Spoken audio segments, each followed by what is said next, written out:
I overheard the 7 words that would change my life by complete accident. 7 words that weren't meant for my ears, spoken in the hushed, conspiratorial tones of a secret being shared. I was in my parents' kitchen trying to fix their ridiculously complicated new smart home hub, and a voice recording from earlier that day was playing back as a system test. It was my mother's voice, clear as a bell. She was talking to my sister, Olivia, and she said, "Your sister? She's not getting a single thing." A chill went down my spine that had nothing to do with the draft from the old window. I stood there frozen as the recording continued. It was a calm, casual conversation, a simple discussion about the future, about their assets, about what would happen after they were gone. And in that discussion, I was an afterthought, a footnote to be dismissed. They had decided, the 3 of them, that my life, my future, my security, it didn't matter. They thought I didn't need it. They thought I would be fine. They had no idea that in that moment, they didn't just cut me out of their will, they cut me loose. And they were about to find out what happens when the person who has quietly held everything together for 20 years simply lets go. My name is Chloe.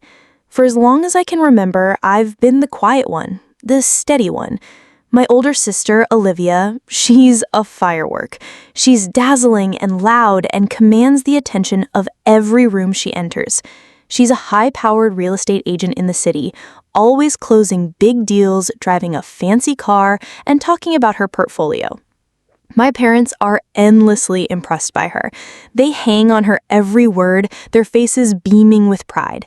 Me, I'm a landscape architect. I don't build skyscrapers, I build gardens.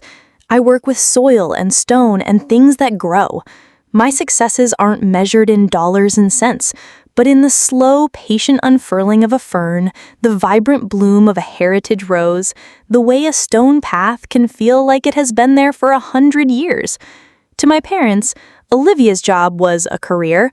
My job was a cute little business. They loved me, I know they did, but they saw me as simple, safe, unambitious. I was the one who drove out every other weekend to their sprawling, beautiful, and slightly decaying house in the countryside. The house had been in our family for 3 generations. It was their biggest asset, a gorgeous old Victorian on 5 acres of land, complete with rolling lawns, ancient oak trees, and a collection of rare rose bushes my grandmother had planted 50 years ago. It was, to be honest, a ton of work, and I was the one who did it. For years, I was their on-call, unpaid groundskeeper. While Olivia was in the city making a name for herself, I was the one on my hands and knees tending to the roses my mother cherished but didn't know how to prune. I was the one who researched and repaired the antique irrigation system.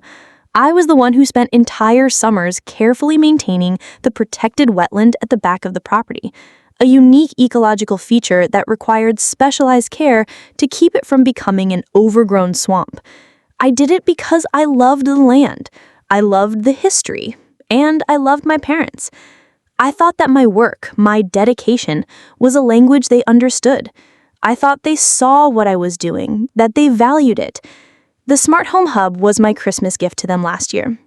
They wanted the convenience, the security cameras, the voice commands. I spent a week installing it all, labeling wires, setting up their accounts, and now, 6 months later, it was on the fritz. The audio logs weren't saving correctly. So there I was on a Saturday afternoon, sitting at their kitchen counter with my laptop, running diagnostics. That's when I clicked on a test file to check the microphone's clarity. And that's when I heard it. The recording was from the previous evening. Olivia must have driven out for dinner. I could hear the clinking of wine glasses.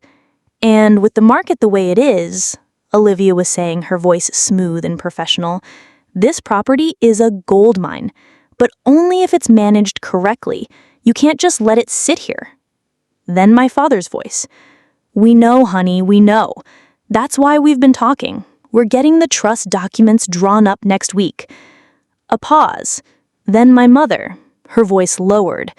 We just need to be careful how we handle it with Chloe. She's sensitive about this place. She's sentimental, Olivia corrected, a hint of condescension in her tone. She doesn't understand assets. She sees a garden, I see a potential 3-lot subdivision. You need someone who can maximize the value. Then came the 7 words from my mother that echoed in the silent kitchen. Your sister? She's not getting a single thing. My dad's voice again, justifying it. It's for the best. Olivia, you'll know what to do with it. Chloe has her little garden business. She's happy in her own world. She doesn't need this kind of responsibility. They weren't just taking my inheritance, they were dismissing my entire life. My passion, my career, my years of back-breaking work on that very property was a little garden business. I was a child playing in the dirt, while Olivia was the adult in the room who understood assets. The betrayal was so deep, so cold, it felt like it was freezing me from the inside out. I could feel the blood drain from my face. My hands started to shake. I wanted to scream. I wanted to smash my laptop on the floor. I wanted to run out to the garden where my mother was happily weeding and confront her, play the recording for her, and watch her face as she heard her own casual cruelty. But I didn't. I took a deep, shuddering breath. An emotional outburst was exactly what they would expect from sensitive Chloe. It would only prove their point that I was too sentimental, too unstable to be trusted with anything important. They had made a business decision, so I would make one too. I calmly saved the audio file to a secure cloud drive. I typed a few more commands, fixing the hub so the logs would now save properly. I closed my laptop, walked into the garden, and told my mother that the system was working perfectly now. I smiled, kissed her on the cheek, and told her I had to get back to the city for a client meeting. I was lying, of course. My only client at that moment was me, and the project was to build a future that my family had no part in. As I drove away, I didn't cry. The time for tears was over. It was time to make my move. For the first 48 hours, I did nothing but feel. I let the anger and the grief wash over me in waves. I sat in my small apartment surrounded by blueprints of other people's perfect gardens, and I let myself truly understand what had happened. They saw my love as a service. They saw my dedication as a given. The work I had poured into that land, which I considered an act of love, they considered free maintenance that propped up the value of their asset, which they were now planning to give to my sister. The realization was liberating in its own horrible way. The obligation I felt my whole life, the quiet pressure to be the good daughter, the helpful one, it just evaporated. I was free. I owed them nothing. On Monday morning, I woke up with a clarity I hadn't felt in years. My rage had cooled and settled into something far more dangerous, a plan. An emotional fight would be pointless. A legal battle over the future trust would be a swamp of he said, she said that would bleed me dry.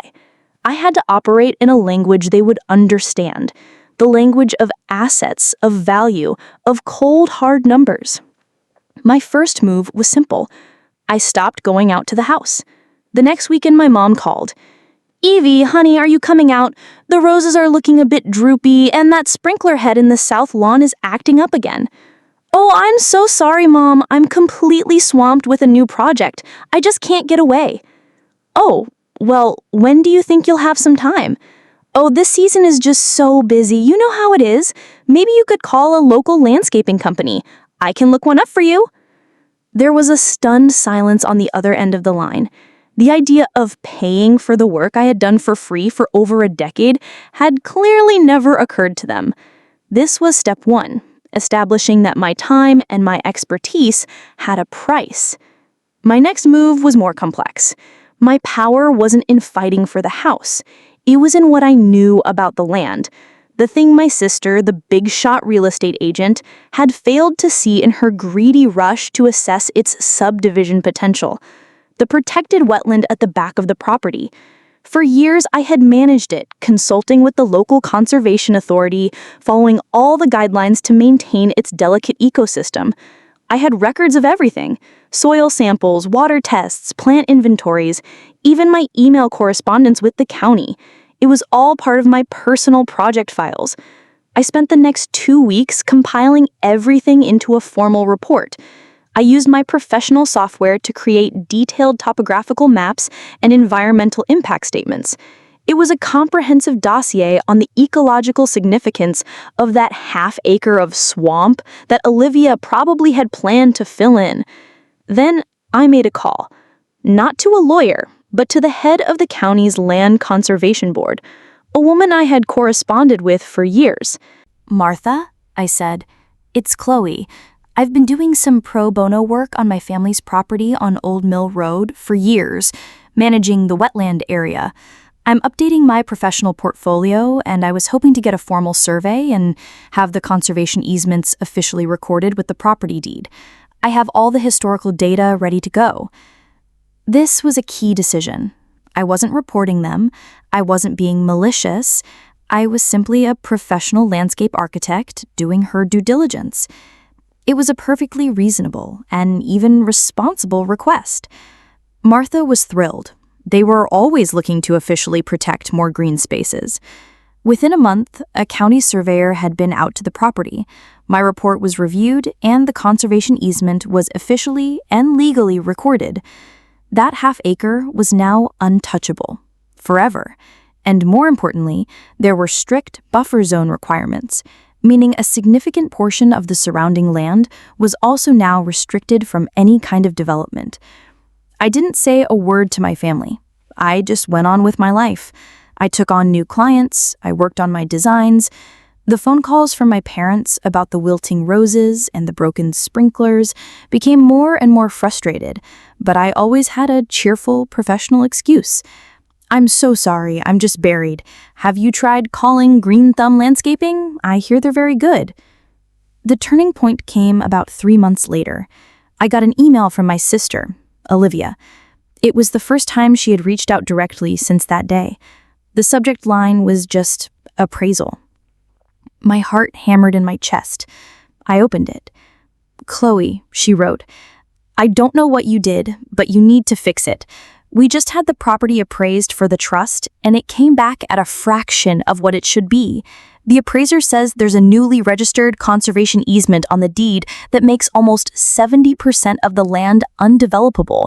He said it's basically worthless for any kind of subdivision. This has your fingerprints all over it. Call me." I leaned back in my chair and smiled. It was the first genuine smile I had had in months. My little garden business had just wiped millions of dollars of speculative value off their precious asset.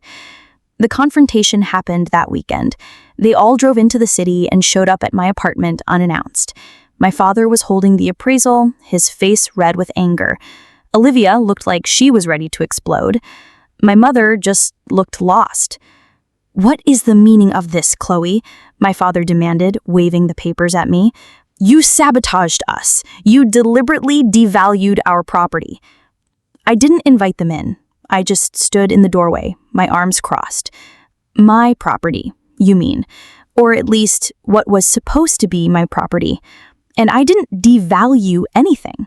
I just formalized the reality of the land, a reality that you never bothered to learn about." "This is about the trust, isn't it?" Olivia sneered. "You found out, and this is your petty little revenge." "You're damn right I found out," I said, my voice like ice. I pulled out my phone, found the audio file, and pressed play. The sound of my mother's voice filled the hallway. "Your sister, she's not getting a single thing." The color drained from their faces. They stood there in stunned silence, a portrait of guilt and shock. "You see," I continued, turning the phone off, "you thought this was a little garden. You thought I was just a sentimental girl who played in the dirt. You never saw my work as a profession. You never saw the knowledge, the skill, the legal requirements that go into managing a property like that. You just saw me as free labor. Well, my labor isn't free, and my knowledge has value." I went to my desk and came back with a thick, professionally bound document. I handed it to my father. "What's this?" he asked, his voice trembling. "That," I said, "is my invoice. It's for 10 years of professional landscape architecture and grounds management services. It details every hour I spent, every material I purchased with my own money, every consultation I had with the county. It's all there. My rate is very competitive. You owe me $187,000. They stared at the invoice as if it were a snake. The idea of paying me, of valuing my work in actual dollars, was so foreign to them it broke their brains. "You can't be serious," Olivia whispered. "I am completely serious," I said. "You wanted to treat this like a business, so let's treat it like a business. That property is now legally protected. Its development potential is zero. Its value is as a single-family home with a nature preserve attached.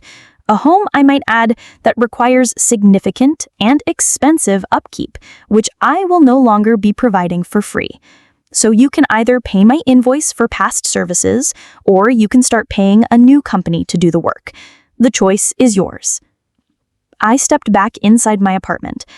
"I think this conversation is over," I said, and I closed the door, leaving them standing in the hallway with their worthless appraisal and my very real invoice.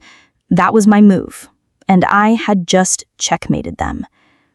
The aftermath was quiet, a deafening, prolonged silence that lasted for almost a year. The invoice was, of course, a strategic move, not something I ever expected them to pay. Its purpose was to reframe their perspective, to force them to see my decade of labor not as a daughter's duty, but as a professional service they had exploited. It worked. The angry phone calls stopped, the guilt trips ended. There was nothing left for them to say. I had presented them with an undeniable truth, and they had no defense against it. During that year of silence, I thrived. It was as if a massive weight had been lifted from my shoulders. All the mental and emotional energy I had poured into my family, I now poured into my business. I took the story of what happened, stripped of names and personal details, of course, and turned it into a case study, a cornerstone of my new marketing strategy. I specialized in heritage properties and sustainable land use. My pitch was simple. Don't let the most valuable aspects of your property be invisible. Understand what you have before you make a move. It resonated with a whole class of wealthy landowners who, like my parents, were sitting on beautiful properties without fully understanding their ecological or historical value. My little garden business exploded. I had to hire a team. I brought on a soil expert, a specialist in heritage trees, and 2 junior designers. I was featured in architectural magazines. I gave talks at conservation conferences. I was no longer steady Evie, the quiet, dependable daughter.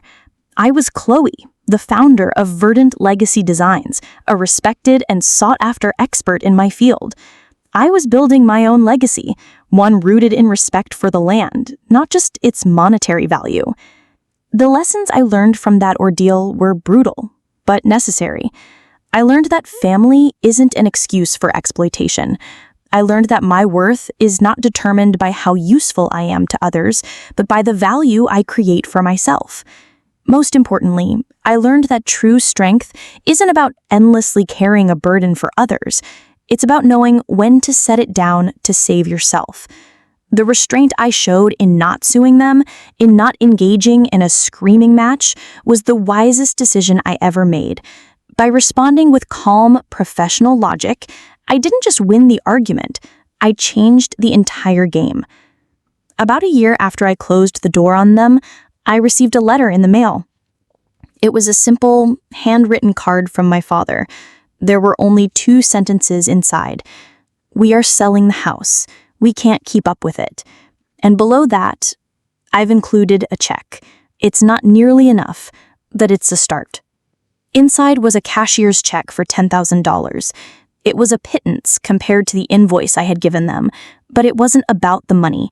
It was an acknowledgement, an apology in the only language he knew how to speak. My new life is one I built myself, on my own terms.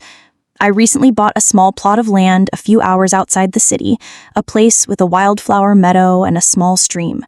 I'm designing my own home. a small, sustainable house that sits lightly on the land. It's my foundation, and no one can ever take it away from me. I see my parents now, occasionally. They sold the big house and moved into a smaller, more manageable condo in a retirement community. Olivia, humbled and forced to confront the limits of her asset-focused worldview, had to help them with the down payment. Our conversations are careful, tentative. The old dynamic is gone, replaced with a fragile, more honest respect. They see me now not as their caretaker, but as an equal. Olivia and I are polite. The wound of her betrayal is deep, and I don't know if it will ever fully heal. But the anger is gone. Sometimes when I'm walking through my meadow, I think about that audio recording. Your sister? She's not getting a single thing. In the end, they were right. I didn't get a single thing from them. But by letting them go, by refusing to be their sacrifice, I gained everything. I found my own strength, I built my own business, and I created a life that is truly, unshakably mine. And that is worth more than any inheritance.